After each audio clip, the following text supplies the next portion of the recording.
In a recent series of videos, I repaired this Toshiba Toscal BC1411 Nixie tube calculator. Interesting machine, it's very discreet in design, uses DTL logic, so mostly transistors, diodes and resistors. And it's a 14-digit display, and it's an interesting machine to work on. It was designed back in the kind of late 1960s. And as with all electronics, as it develops, it tends to get smaller. So if we move on 10 years from this, what we end up with is something like this. So this is an ELEKTRONIKA D3. It's functionally very similar to the Toshiba, but it's about 10 years newer. So this was kind of mid to late 1970s. Again, it's a Nixie tube calculator, but it's about a quarter of the size, and you can see the direct, almost descendant path from the Toshiba down to this. In fact, it's very similar indeed. I'm not saying it's a copy, but functionally it's almost identical. You've got a control for the number of decimal places. You have the function keys, numeric keypad, laid out in exactly the same way, and the third control function keypad as well. The case on the Toshiba is in two parts, upper and lower. It's held on with two clips at the front, two screws at the back. The case on the Russian version is in two parts. It has two fixings at the front and also has two screws at the back. So it's even identical in terms of its mechanical overall construction. It's just very much smaller. So you can see how the path of development kind of flowed from one to the other. Now, it's not to say that they just blatantly copied this. Back in the day when this was being designed, people were fairly wary about moving into the electronic era. And so if you could produce a piece of equipment that was familiar to the people that were already using them, then that was half the battle won. But it's striking how similar this is. In fact, you could, if you fitted this case to this, you'd be hard pushed to tell them apart. The main difference is this uses TTL and this uses DTL. So we'll get the top cover off, have a look inside. I know that the person I bought this off has already powered this up, so we'll power it up, see what it does, and then we'll move on in the next few videos and try and get this fully functional. So I'll get the Toshiba out of the way, we'll get this one powered up and see what it does. Okay, so before we start, just a shout out to the person I bought this off. Got it at a reasonable price. It wasn't particularly cheap, but it was reasonable. And he made an excellent job of packing it. It was double boxed, and these are very difficult to ship. They're actually quite heavy. It's not very big, but it is heavy. It's got a metal base.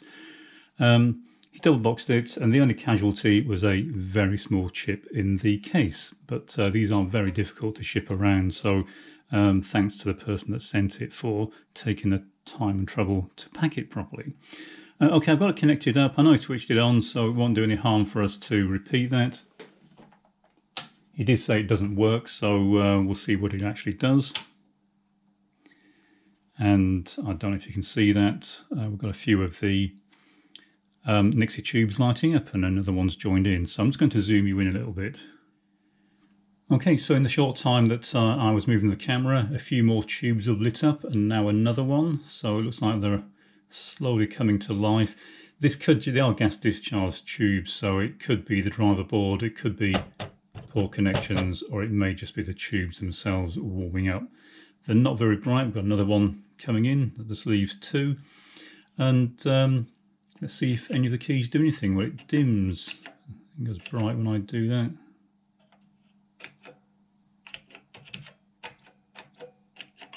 So clearly it doesn't work. Okay, so it is doing something, just not very much.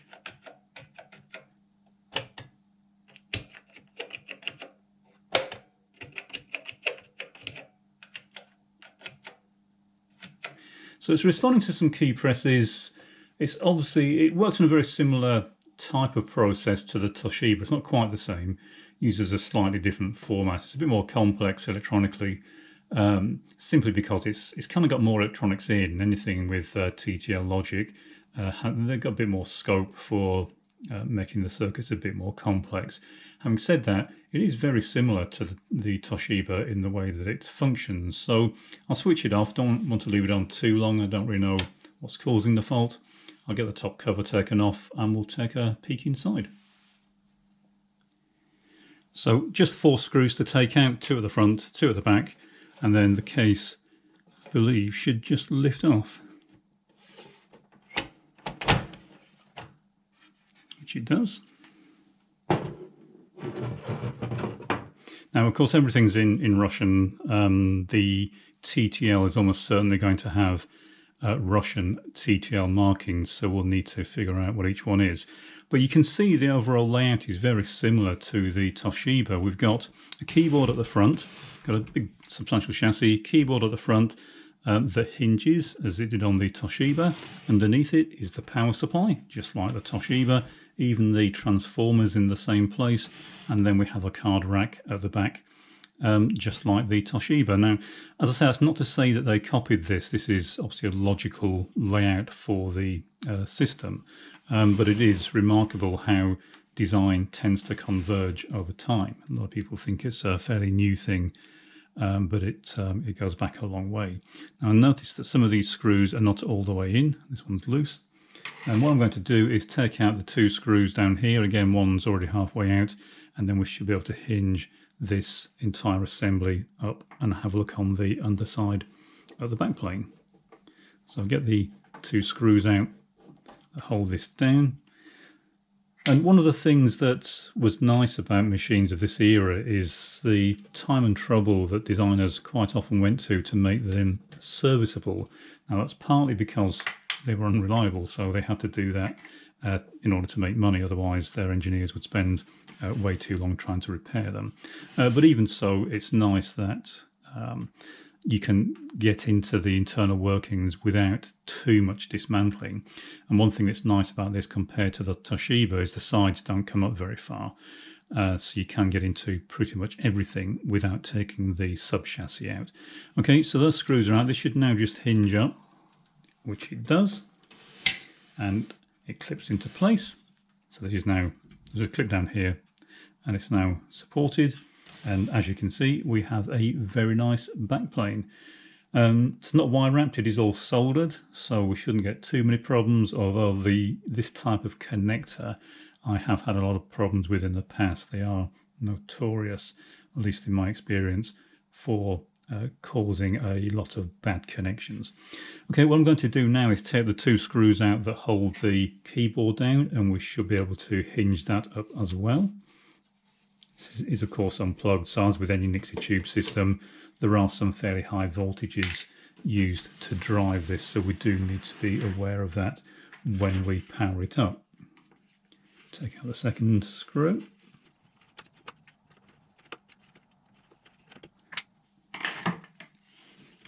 Okay, it's not even too dirty in here. It's a bit grubby, but nothing serious. And this should now hinge up the other way. So, as you can see, very nicely thought out. This is exactly the sort of thing that makes life much easier when we come to repair these things. Interestingly, 2 pots on the board to set the supply voltages. So again, very similar to the Toshiba. We've got a, just going to tilt it for a second. We've got a capacitor there that's looking rather, oh, we've got 2 capacitors there. I can see the bottom has popped off this one. I'll just move the camera and hopefully be able to see it. Okay, so we're looking down here. I don't know if you can see this, but the bottom, or the end, has popped out of that capacitor. So this capacitor is toast. This one is sitting at a very odd angle as well. So looking at this, yeah, you won't be able to see it, but the bottom has popped out of that one as well. So we've got at least 2 capacitors that have failed, and chances are the third one, which looks very similar, is also going to have failed as well. With any luck, that's the only fault, but time will tell. So the first thing I want to do with this is get it cleaned up, and I'll be looking at the power supply to start with. It's looking very suspicious that that well may have failed. Interestingly, there's a fuse on the underside, although it's on the underside, looks like it's impossible to get to, but again, they've thought this out quite nicely. I'll just put this back down. Same with the keyboard. So it looks like that fuse would be hard to get to, but you can actually get to these. I'll just move the camera again before I tip this up. So if we tip this on its side, notice there is an inspection hatch. It's got some writing in Russian, but it also says 0.25 amp. So I'm assuming that's a 0.25 amp fuse. And then there's another hatch down there, which underneath that is a TO3 device, probably a transistor. So chances are that's just plugged in. And that means that it makes it very easy to service this, and chances are this is where they had some failures. I can't really see why they would go to all the time and trouble to put a access hatch on the outside to access a device that didn't need changing fairly frequently. Okay, so very nicely laid out machine, and what we'll do now is just pop the boards out, have a quick look at these, and from that point on we'll start looking at a repair. So to get the boards out, there are two sets of clamps at each end of the two racks, so I'll get those removed, get them out of the way. I probably don't need to take all the boards out, but it will be interesting for us to have a look at them. So I'll get these out of the way. As you can see, some of the screws are loose. I haven't done this. This is you've seen as much as I have. That one's tight.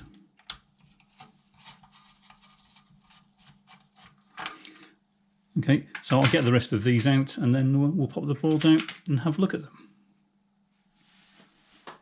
I've got all the clamps removed, and so we can now pop the boards out.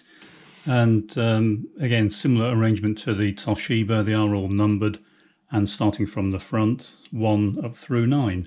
So this is a fairly standard rack type system that we see, and it is used in quite a few machines in one form or another. And I find the easiest way to get the boards out, you can see these are fairly chewed up. People will use screwdrivers and all sorts to try and prise these out. But I find the best thing is a pair of pliers like this. Don't need to be exactly the same, but these are obviously circular pliers, but you want expanding pliers.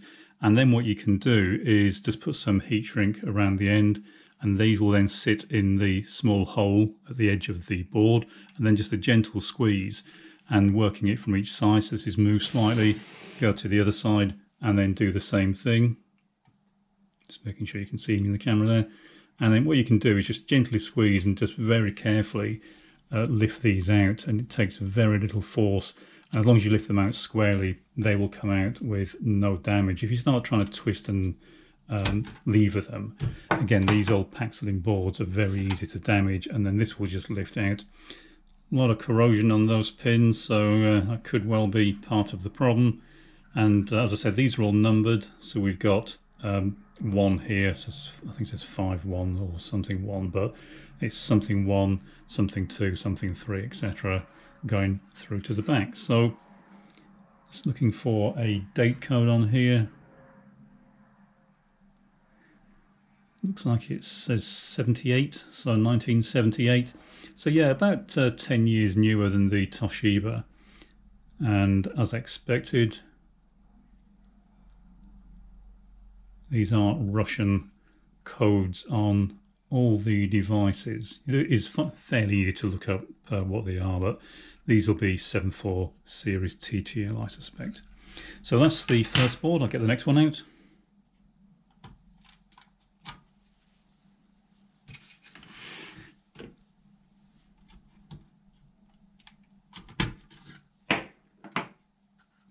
And that's number 2.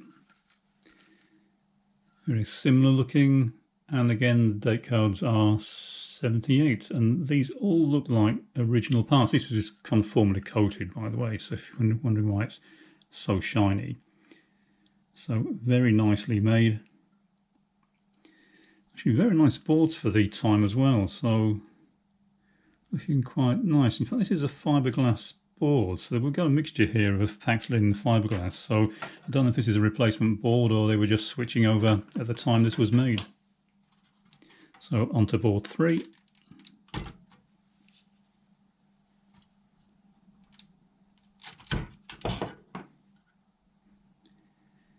Got a bodge wire on the back there.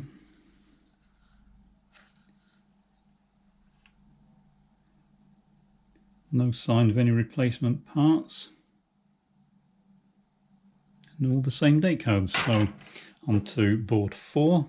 A few more bodge wires I can see on the back of that one. This one's quite tight in there.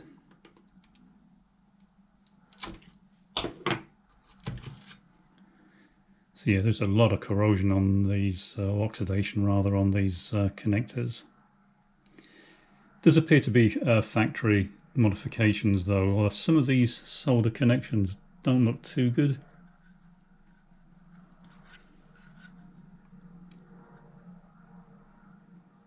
But no sign of any replacement parts on that one either. So on to the next one.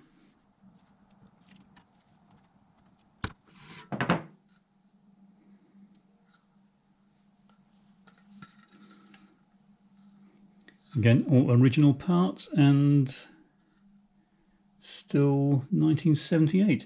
So the next board's fairly interesting. This carries the Nixie tubes. So unlike the Toshiba, where the tubes are on a separate subassembly, the subassembly on this one is actually part of the driver board.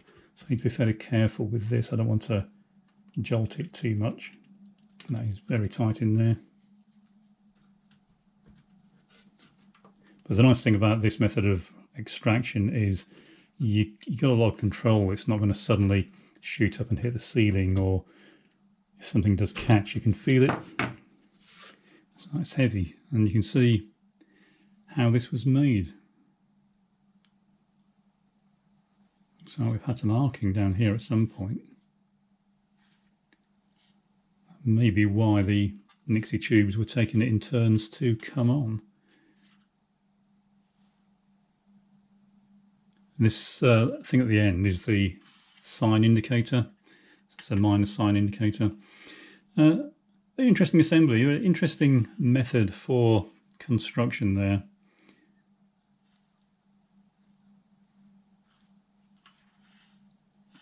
Interesting. On to the next board.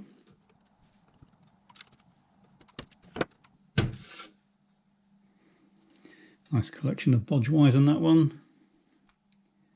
But again, all original parts by the look of it. 2 more boards to go.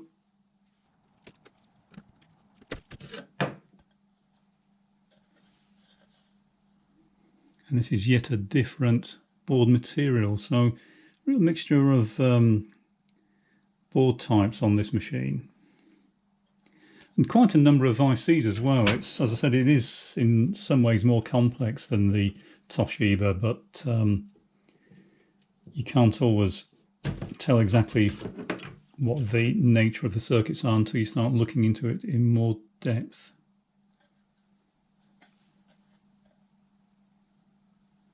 And again, all original parts. So it looks like all these parts are original. Bit of a horror story looking at some of the contacts in there. Some look really bad. So they will all need a very good clean. Now, I suspect this power supply is not giving out the correct voltage.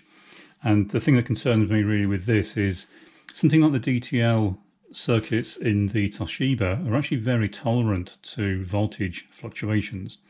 But TTL devices aren't. In fact, of all the devices you're going to encounter, TTL ICs are the least tolerant, especially the earlier ones, of supply fluctuations. Probably the only things that are worse than them were the old MOS devices, especially memory chips with the multiple rails. But we'll have to have a look. It may well be that this has happened since it's been standing, and maybe the boards themselves are fine. Another thing we notice here, it's a wax dipped transformer, and we can see that wax has been dripping out of the bottom of it. It's not necessarily a fault as such. They do tend to do that over time. So when the transformer gets warmer, the wax just slowly migrates down and collects around the base of the transformer.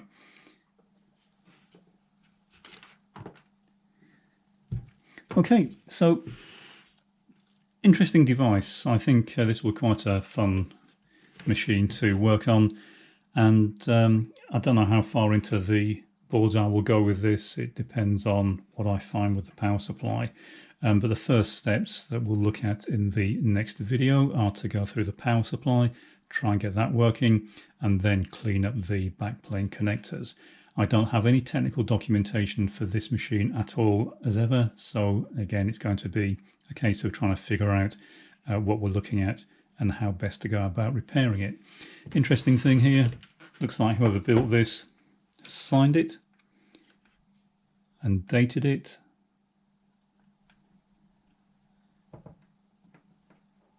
And it looks like it says, this might be a repair actually, it's somebody's name and a signature, then 130383.